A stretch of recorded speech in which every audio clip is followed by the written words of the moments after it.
What's up and welcome back. I'm John Stark from ActiveMovieGuy.com, your favorite blind film critic, and today we're doing a pilot review. This is Happy's Place. It's the new NBC sitcom. It's also available on Peacock with audio description, and it's the Reba McEntire show that you've heard about. It's the one that also reteams her with, uh, it's like a loose revival of Reba because it has Reba castmates in it. I don't know how many of these people were all in Reba, but I do know that there are more people who are scheduled to appear at least throughout the first season. Like that's the thing. They're like, oh, what if we put more people in? Um, I mean, Reba's the selling point here. Either you want to watch a sitcom with Reba or you don't. It is that is the question. Do you want to watch another Reba sitcom? I don't think Reba as a sitcom was like significantly well written in a way that was just like, oh my god, the writing on the show is compelling, and the narrative. I think people were just like, wow, okay, so this cast works. Reba's funny. I enjoy it. You know, it was fine. People watched it. It was a sitcom. It worked. Um, and it still is comfort food for a lot of people who sat through Reba. The WB slash the CW had a really hard time launching sitcoms, and and Reba was really like their biggest success story in terms of sitcoms. So with like what like about you being probably number two. So I find it odd that I can't find that streaming anywhere. By the way, uh, Reba's on Netflix right now for anybody who wants to rewatch the other show. So the plot of this is Happy's Place is a bar slash restaurant, uh, tavern, pub. It's a place. Happy was the name of Reba's father. She plays Bobby, who is the manager of this place, and her father recently passed away. And we basically start at the beginning with uh, sort of casually introducing like the ensemble cast underneath Reba, which includes the woman here playing her best friend. I know she was on Reba. I just don't know the name of her as an actress. Um, but she's also playing Reba's friend here. And there's a girl that shows up and she's sitting at the counter, and Reba's like, oh, what do you look sad. What's going on? He asks her some questions. She's like, oh, I'm here to meet a lawyer. And she's like, well, that sounds weird and sketchy. Uh, and she's like, I know. He called me out of the blue, and I just thought I'd show up. I love that. Like, I love how this TV show is just like, yeah, we're gonna cut to the chase. It just didn't really make any sense. Nobody picks up on anything. Reba's not like, oh, you know what? My dad just died, and I'm also supposed to meet a lawyer. It's weird. We're both meeting lawyers today. I wonder if there's a correlation. And she was told to be here to meet a lawyer. This is very. Bobby is not good at putting things together.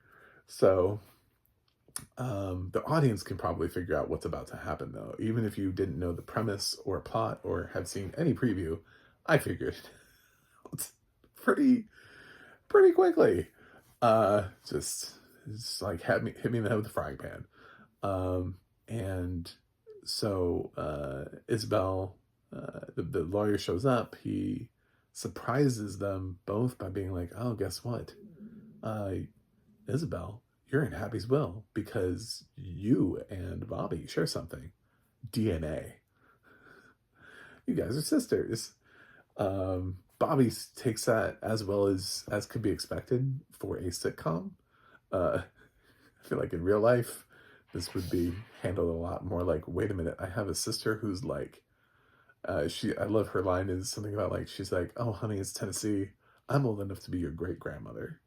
You know, I thought that was a great line, but yeah, just generationally far apart. And Reba, um,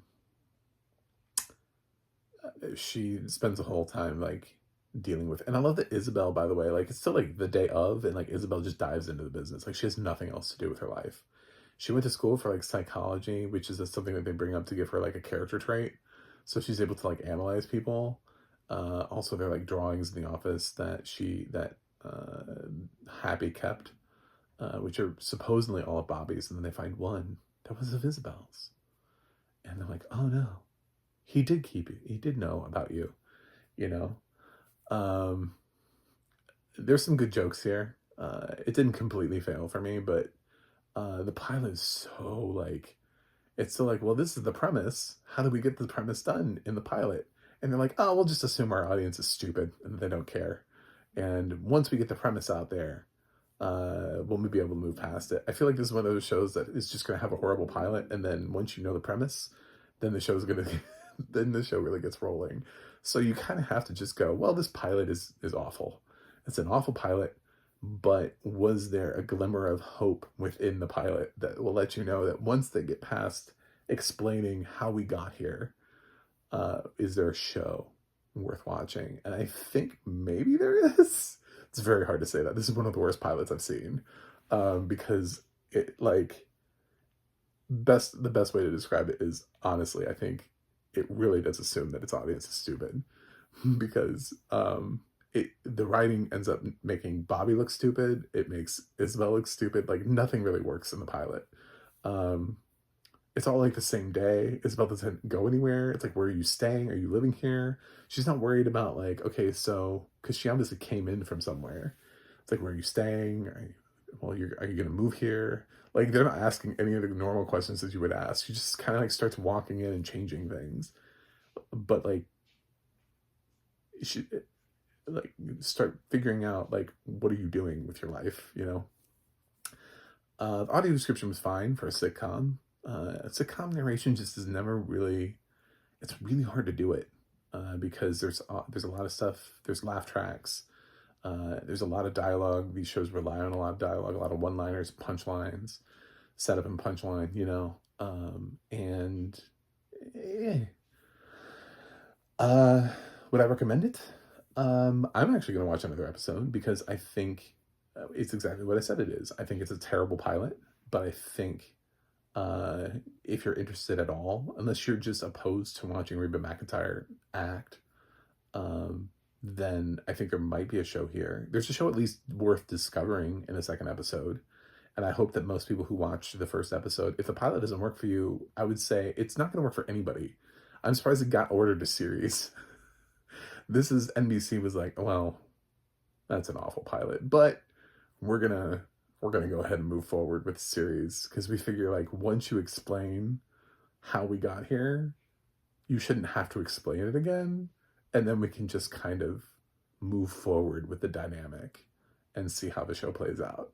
And I think once you get to like episode 2, and especially like 3 and so on, so once they get away from the pilot and get into the dynamic of it all, if this show runs for a long time, when you're in season 5, you're going to forget what the pilot is. But the pilot is terrible. Like, it is god awful. This is one of the worst pilots I've seen. Because it's just like, well, we have to get out the details. We have to explain some stuff to you. They're not really interested in it making any sense, or it seeming like this is how humans would actually act, or okay, so this happened, so this is logically what the next step would be. None of that. It's like, we have about 24 minutes to give you the rundown of what this show is and what it's going to be, and we have to get from point A to point B, and we don't know how to do that, so we're just going to write a script, and AI could have written this. This is one of the least. If this was written by humans, I wouldn't have put my name on it. I would have felt ashamed.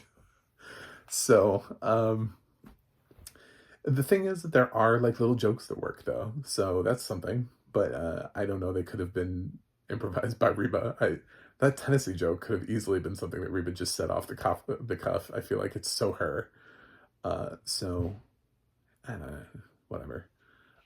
Watch it, don't watch it. I don't think your life will be changed either way. But if you're a Reba fan, this might be something that works for you.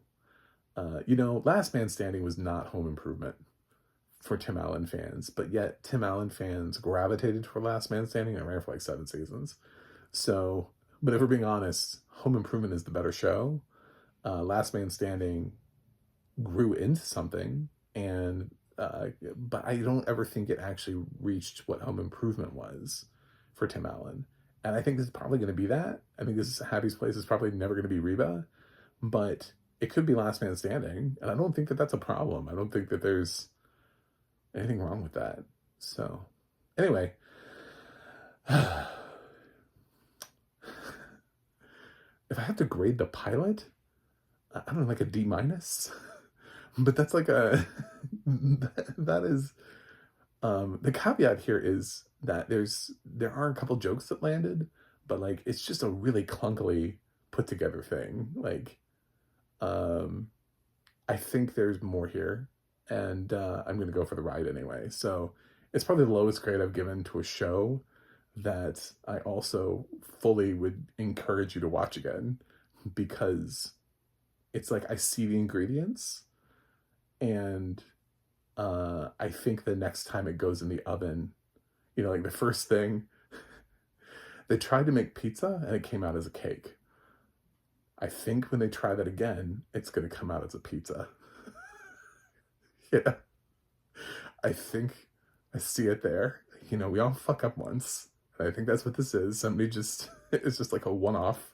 Like, okay, we'll give that to them. Sometimes the premise doesn't work at all. And then you're like, okay, and the cast is boring, and like, it's just nothing about the show works. And then maybe I give it a second episode, and it's like, well, nothing changed. But I think this show, once they get past the introduction of how they got to from point A to point B, I think it'll work. So, yeah, I don't know if it'll be the greatest, but I'll watch it again for a little while. Anyway. Thanks for watching. Thanks for subscribing. And I will see you guys on the other side.